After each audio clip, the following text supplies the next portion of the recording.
Dimanche passé, je vous ai parlé de deux schémas de réflexion. Quel que soit ce que tu traverses et quel que soit ce qui t'arrive, quel que soit même ce qui t'arrive là, ça peut être positif. Il y a toujours deux schémas de réflexion qui nous sont offerts. Même si ça peut être positif. Parfois tu pries, tu cherches un miracle et Dieu te donne le miracle. Toi-même tu poses la question, Seigneur, est-ce que ce n'est pas le diable qui veut? Ou bien, alors toujours il y a deux schémas de réflexion. Mais à partir de cette série, Dieu va nous aider à avoir un schéma de réflexion qui sera bénéfique pour ta vie. Parce que tu veux pas, il y a des coups dans la vie qui viennent sans même ton invitation, sans que tu les invites, ça vient. Vrai ou faux? Alors, la fois passée, j'ai utilisé l'image d'un lion pour parler de problèmes. Et il y a deux schémas de réflexion face au lion. Il y a certains, ceux qui sont animés par le premier schéma de réflexion, quand ils voient le lion représente un problème. Quand ils regardent le lion, ils regardent leur problème, ils ne voient que des problèmes. Ils sont absorbés par le problème et tu peux sentir ça par leurs chansons, par leurs prières, par leurs conversations, par leur expression de visage. Tu sais qu'ils sont animés par le premier schéma de réflexion, c'est négatif. Par contre, nous avons vu Samson qui a regardé un lion et dans le lion, il a vu du miel. Il a vu le trésor qui était caché dans le miel, dans le lion. Ça veut dire que, quel que soit ce que tu traverses, il y a un trésor caché dans la situation.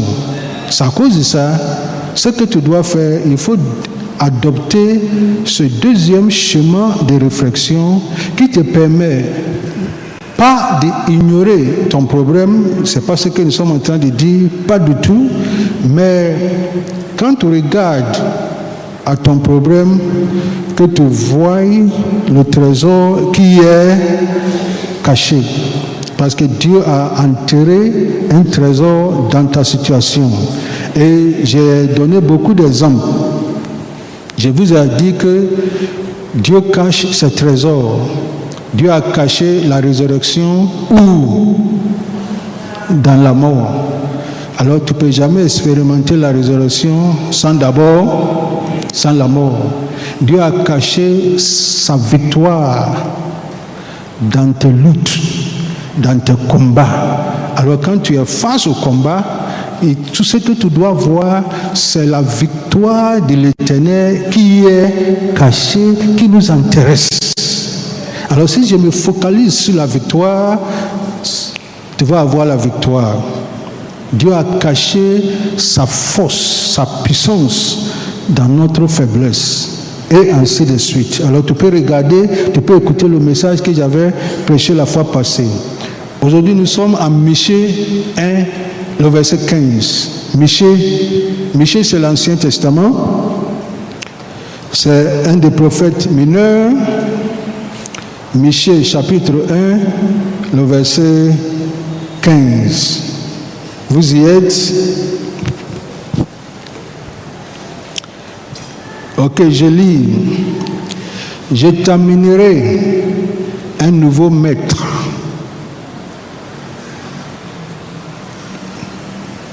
Habitante de Méracha. La gloire d'Israël s'en ira jusqu'à Adullam. Je t'amènerai un nouveau chef. Habitante de Méracha. Et le prophète ajoute la gloire d'Israël s'en ira jusqu'à Adulam. C'est une prophétie faite par le prophète Michée, un des prophètes mineurs, à l'endroit de Méracha. Méracha, c'est l'une des villes de Juda, l'une des villes de Juda. Et la prophétie, ou bien le prophète, révèle au peuple d'Israël qu'il va avoir une invasion.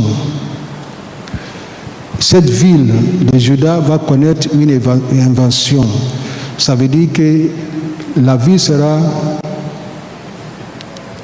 envahie par le roi de Syrie. Et quand la ville est envahie par le roi de Syrie, le prophète ajoute la gloire d'Israël s'en ira jusqu'à Adulam. La gloire d'Israël fuira, si tu veux, pour se réfugier à Adulam. Maintenant, on se pose la question, parfois quand tu étudies la Bible comme ça, bon, ça ne te dit pas grand-chose, mais il faut se poser des questions. Que signifie explicitement ces paroles? L'expression « la gloire d'Israël s'en ira jusqu'à Adulam » veut tout simplement dire que le roi d'Israël, les élites, ça veut dire quand le pays sera envahi, le roi d'Israël, à l'époque, les élites, les nobles ou bien les notables, les princes, les officiers militaires, ils vont tous aller se cacher dans la caverne d'Adulam pour y trouver refuge. Voici ce que ça veut dire. Et pour que tu comprennes bien, je vais lire des versions un peu simplifiées. Voyons français courant. Français courant dit: habitants de Méracha, le Seigneur vous livrera, vous aussi, à un conquérant. Les glorieux chefs d'Israël iront se réfugier dans la caverne d'Adulam. Les glorieux chefs d'Israël iront se réfugier dans la caverne d'Adulam. J'ai lu la parole de vie. Habitants de Méracha, le Seigneur fera venir un conquérant contre vous.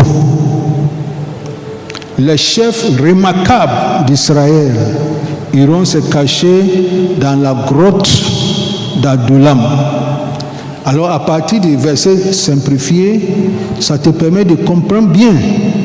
Vrai ou faux? C'est à cause de ça, toujours j'ai dit, il ne faut pas te marier à Louis II. Si tu veux bien comprendre la Bible, il faut avoir plusieurs versions qui te permettent d'apprécier ce qu'on voulait dire par un langage un peu accessible. Suis-moi bien. Cette prophétie a été anticipée par David. Lorsque il avait été traqué par Saül, cette prophétie a été anticipée. Quand je dis anticipée, qu'est-ce que je voulais dire? Ça veut dire que David avait accompli la prophétie bien avant que la prophétie ne soit annoncée, bien avant que le prophète Michée ne soit annoncé. D'habitude, on annonce une prophétie et la réalisation s'ensuit. Mais dans ce cas, concernant David, avant même que le prophète Michée n'annonce, bien avant, David a accompli cette prophétie sans le savoir. Est-ce que mon français est clair? Est-ce qu'on se suit? Alors, allons à 1 Samuel 22. 1 Samuel 22, 1 et 2. David partit de là et se sauva dans la caverne d'Adullam. 1 Samuel 22, verset 1. David partit de là et se sauva dans la caverne d'Adullam. Ses frères et toute la maison de son père l'apprirent et il descendit vers lui. Tous ceux qui se trouvaient dans la détresse, qui avaient des créanciers, ça veut dire ils sont endettés, ou qui étaient mécontents, se rassemblèrent auprès de lui. Il devint leur chef. Il faut souligner, il devint leur chef. Qu'est-ce qui se passe ici? Après la victoire spectaculaire de David sur Goliath, David sera populaire et sa renommée va même dépasser les frontières d'Israël. Les femmes commencent à chanter ses victoires. Les femmes, même dans leurs chansons, la voix de la destinée dans leurs chansons, disaient que David a tué ses 10 000 et Saül c'est 1000. Si toi-même tu es Saül, imagine-toi, tout ce que tu vas dire, mais le gars là, il constitue une menace. Il est et des traites même sur mon trône. Alors, il décide d'éliminer David. Et en décidant d'éliminer David, où est-ce que David est allé se cacher? Dans la caverne d'Adullam. Ici, le prophète Michée n'avait pas prophétisé. C'est après que la prophétie est venue. Ça veut dire que, bizarrement, ou bien tu me permets, prophétiquement, David va anticiper une prophétie qui n'est pas encore annoncée. On se communique, non? Que Dieu dirige tes pas de cette manière, que ta vie soit prophétique. Quand on dit prophétique, ça veut dire que tu rentres dans la voie de Dieu, tu rentres dans le plan, dans le dessein de Dieu, peut-être même sans le savoir. Ici, le prophète n'est pas encore là, mais David a anticipé une prophétie dans la pensée de Dieu, et c'est ce que nous allons voir. Nous allons voir ce que Michel dit et ce que s'est passé avec David. Michel dit que la gloire d'Israël s'en ira jusqu'à Adullam. Et les Français courants, ça veut dire les versets simplifiés, expliquent qu'est-ce que c'est la gloire ou la gloire. La gloire, c'est le roi, les notables, les princes, les élites, et j'en passe. Mais dans le cas de David, quand David est rentré dans la caverne d'Adullam, la Bible précise bel et bien qu'il y avait des gens qui l'ont suivi. Mais ces gens-là, est-ce qu'ils constituaient la gloire d'Israël? Aidez-moi, est-ce qu'ils constituaient la gloire d'Israël? Répondez-moi. Ok, demande à ton prochain, est-ce qu'il constitue la gloire d'Israël? S'il dit non, dis-lui, ça dépend de ce que tu vois. S'il dit non, dis-lui, ça dépend de ce que tu vois. S'il dit non, comme vous êtes tous en train de dire non, ça veut dire que vous avez adopté un schéma de réflexion qui ne voit que le négatif. On se communique, mais ces personnes qui sont rentrées avec David, en réalité, étaient des personnes qui étaient en détresse, des personnes, aide-moi, endettées, des personnes mécontentes et frustrées du système en place, c'est-à-dire du système de saillie. Ça veut dire que ces personnes-là, s'ils sont endettés, au moins, tu peux être en détresse, mais s'ils sont endettés, ça veut dire qu'ils sont pauvres, n'est-ce pas? Ça veut dire qu'ils sont des échecs sociaux eux-mêmes. On peut dire qu'ils sont des bons à rien, ces personnes-là. Alors, voici ces personnes-là qui sont devant moi, par exemple. On parle de deux chemins de réflexion. Un chemin, une personne qui est animée du premier chemin de réflexion, comme la plupart d'entre vous, qui ont, par vos réponses, on a vu où vous êtes. On peut continuer. Parce si tu es animé du premier chemin de réflexion, quand tu vois ces voyous, c'est bon à rien, et tu compares avec, maintenant tu as la prophétie de Michée, et tu compares avec la prophétie de Michée, toi tu te dis que non, c'est pas ce que Michée a dit, n'est-ce pas? Michée dit que c'est la gloire d'Israël qui va rentrer, qui va se réfugier à Adullam. Ça veut dire que ce sont des officiers, des élites, des nobles et des notables, des princes, etc. Est-ce que ceux-là sont des princes? Non. Maintenant, si tu es animé par le deuxième chemin de réflexion, et tu regardes les mêmes personnes endettées, aide-moi, en détresse, frustrées, amers, mécontents, pauvres, bons à rien, voyous.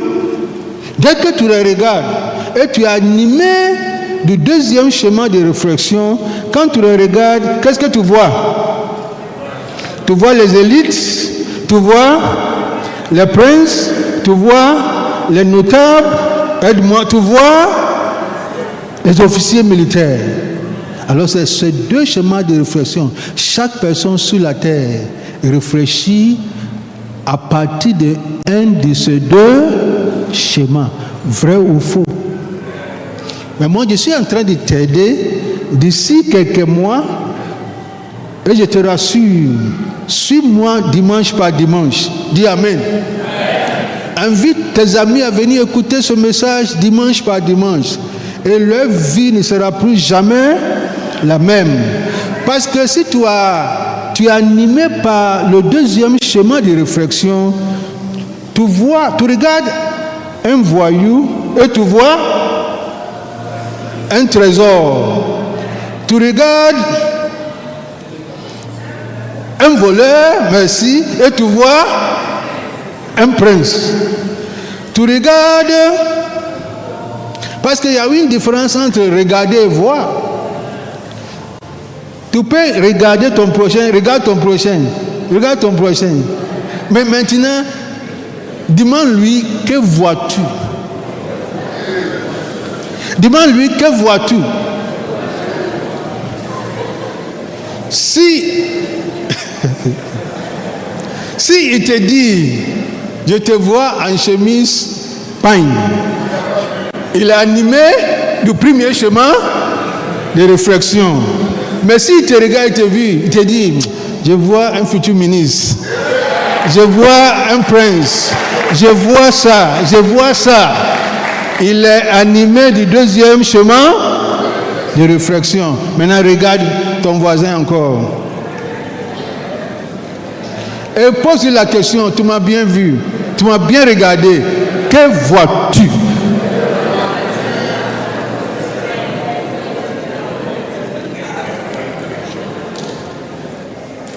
C'est, Excellence, c'est le problème de notre continent. Vrai ou faux? C'est le problème de notre continent. Tout ce que l'Afrique voit, c'est négatif.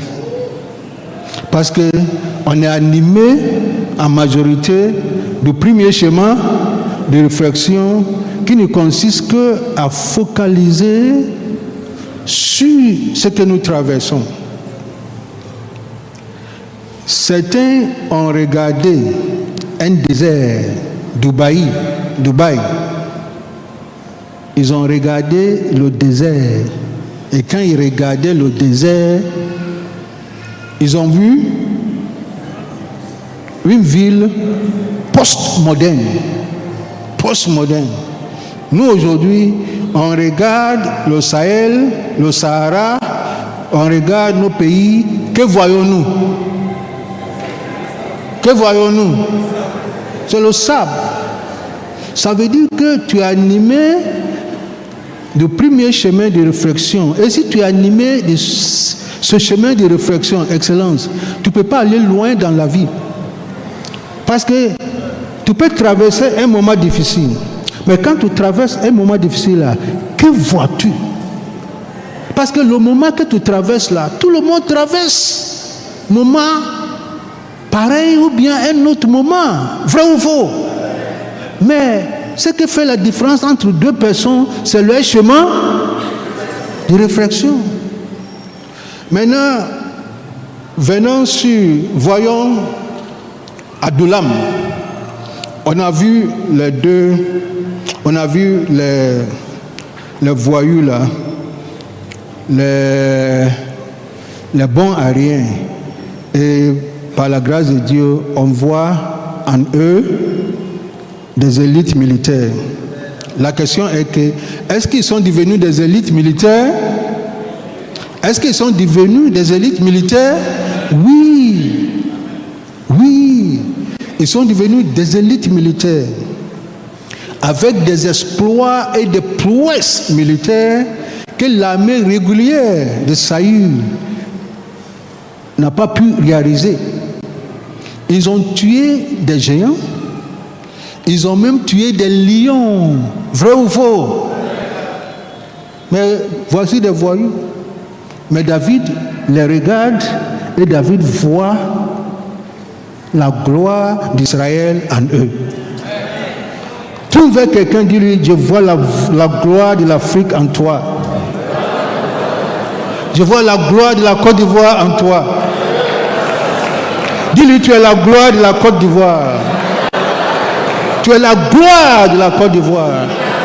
Tu es la gloire de l'Afrique. Il ne faut pas arriver là-bas pour en parler. Dès que tu es ici, là, où personne ne voit, là, parle. Ça, c'est le premier point. Deuxième point, voyons Adullam. Quand tu regardes Adullam, que vois-tu? Adullam est un désert, et dans le désert, Adullam est une caverne, une grotte, un trou. Mais la Bible dit que la gloire d'Israël s'en ira jusqu'à Adullam. Celui qui est animé par le premier chemin de réflexion, lorsqu'il regarde Adullam, il voit le désert, il voit la caverne, la grotte. Celui qui est animé du deuxième chemin de réflexion et regarde Adullam et voit le palais.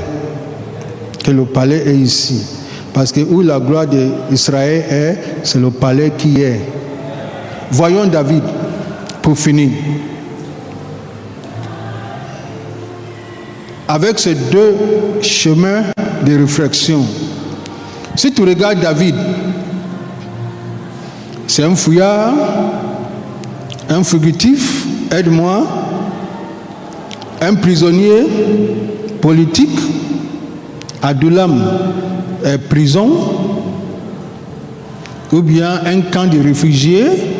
Ça dépend de comment tu décris ça. Et ce que tu décris, ça n'engage que toi, s'il te plaît.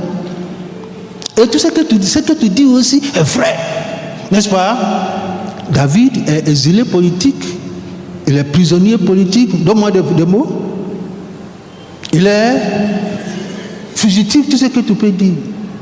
Mais celui qui est animé par le deuxième chemin de réflexion, il regarde David, il voit qui?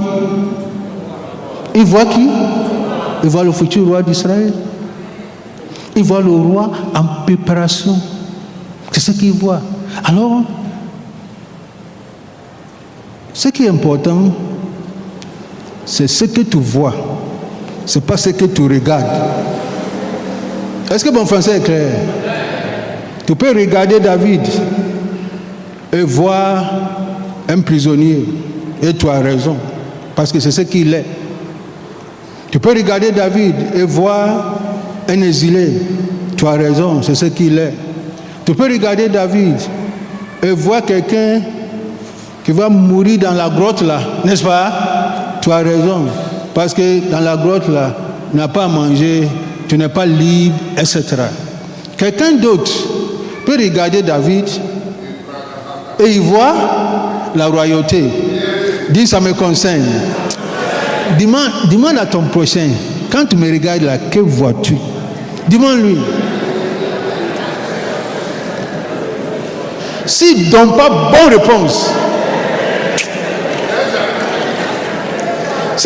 bonne réponse, il faut lui dire, j'ai pris acte. Je ne parle pas aujourd'hui, mais j'ai pris acte. Demain, il fera jour.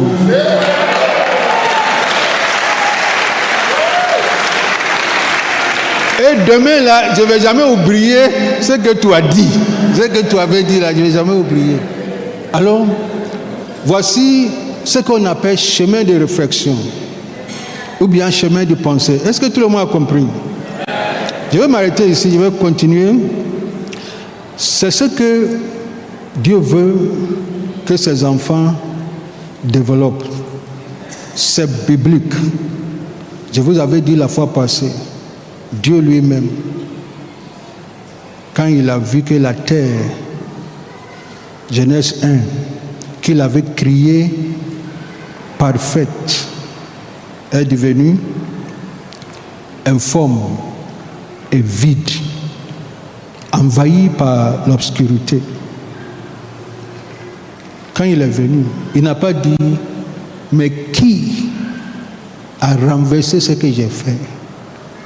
Dieu a regardé la terre qui est couverte de ténèbres. Et Dieu a dit que la lumière soit.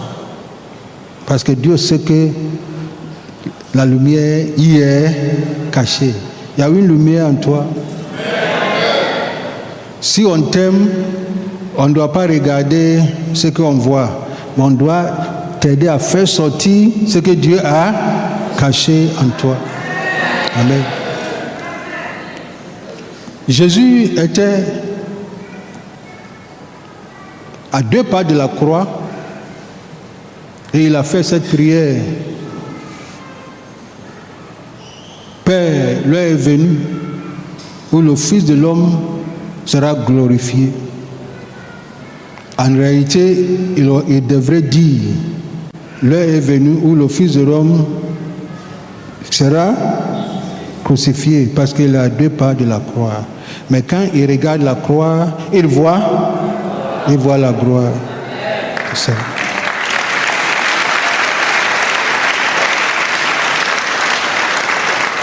Lorsque tu regardes ta croix, que vois-tu? C'est ce qui nous intéresse. Que vois-tu? Ce que tu vois là influence la manière dont tu parles. La manière dont tu parles là, quand nous on écoute là, on sait ce que tu vois. Est-ce que vous voyez? C'est très très important. Jésus a dit, à 2 pas de la résurrection, à 2 pas de la mort, il dit, le grain de blé ou du maïs, si tu veux, dans notre contexte, qui tombe à terre, s'il ne meurt, il reste seul. Mais s'il meurt, il porte beaucoup de fruits. Il parlait de ça parler de sa mort. Mais quand il voit sa mort, quand il regarde sa mort, il voit une multitude de fils que sa mort va apporter. Est-ce que vous voyez? C'est ce qu'il voit. Il regarde sa mort et il voit la résurrection. C'est ce qu'il faut adopter. Dès maintenant, je vais m'arrêter ici, on va continuer dimanche prochain. Dès maintenant, chaque fois que tu traverses, quel que soit ce que tu traverses, alors que tout le monde regarde ce que tu traverses, dis-toi qu'il y a un trésor que Dieu a caché ici. Moi, je vois le trésor, je me focalise sur le trésor et je vais faire venir le trésor. Et quand tu vois un voyou, un voleur, un lambda, il ne faut pas conclure sa vie par les tapettes qu'il porte. On se communique? Il ne faut pas conclure sa vie par ces boutons qui dépassent. L'autre est en haut ici, l'autre est ici, vous pouvez faire ça. Il faut regarder au-delà de l'apparence et il faut voir ce que Dieu a mis en lui.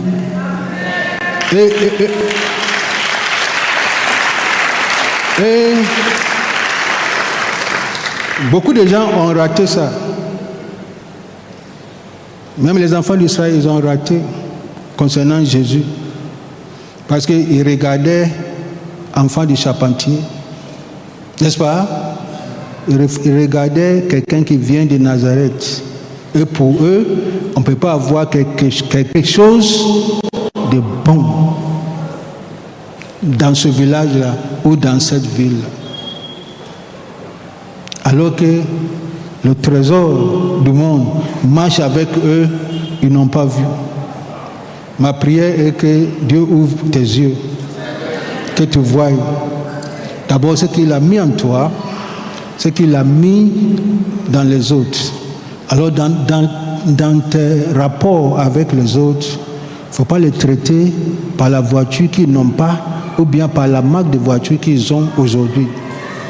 Est-ce que mon français est clair? Ni par qui ils sont, il faut les traiter.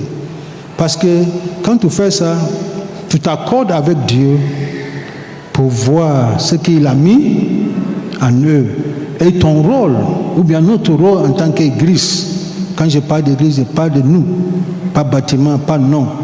Notre rôle en tant qu'Église, c'est de sceller ce que Dieu, les trésors que Dieu a mis à chacun d'entre vous. Excellence, tu as un trésor. Tu as un diadème caché dans les cendres.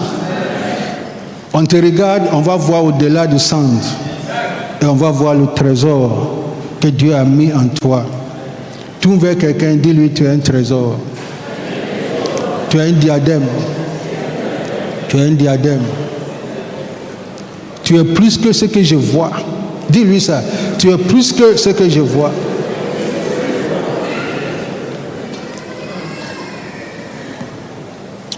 Prions, Excellence. Tu es plus que ce que l'on voit. Tu es un trésor. Il ne faut jamais baisser les bras. Dieu n'a pas mis ce trésor-là en toi pour mourir avec. Ce trésor sortira au bon moment. Quel que soit ce que nous traversons, ce que tu traverses, ce trésor sortira. Tu es un trésor, tu es un diadème. Tu es un diadème. Tu n'es pas ce que l'homme pense que tu es. Et parfois même, tu n'es pas ce que toi-même tu penses que tu es. Tu es plus que ce que l'on voit.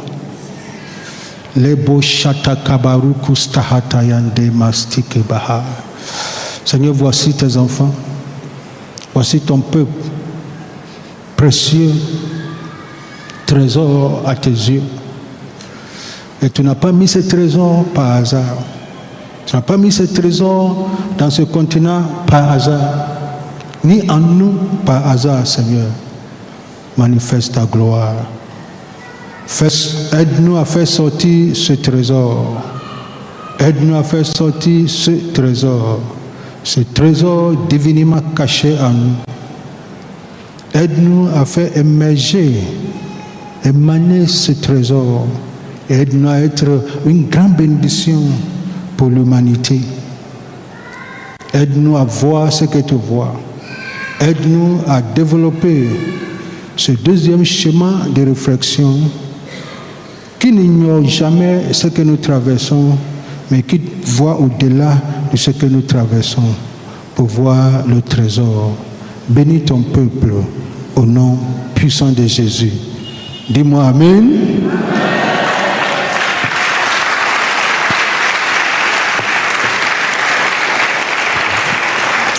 On peut faire beaucoup mieux pour le Seigneur.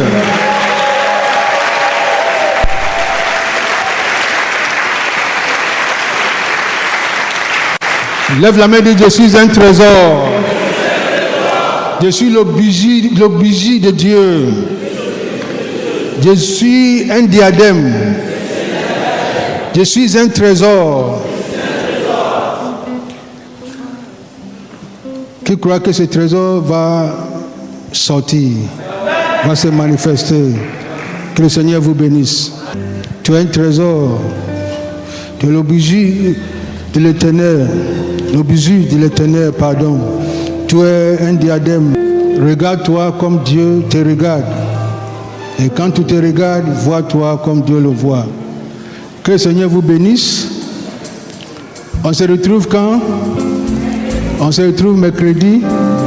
Tout le monde est invité spécialement ce mercredi. Merci.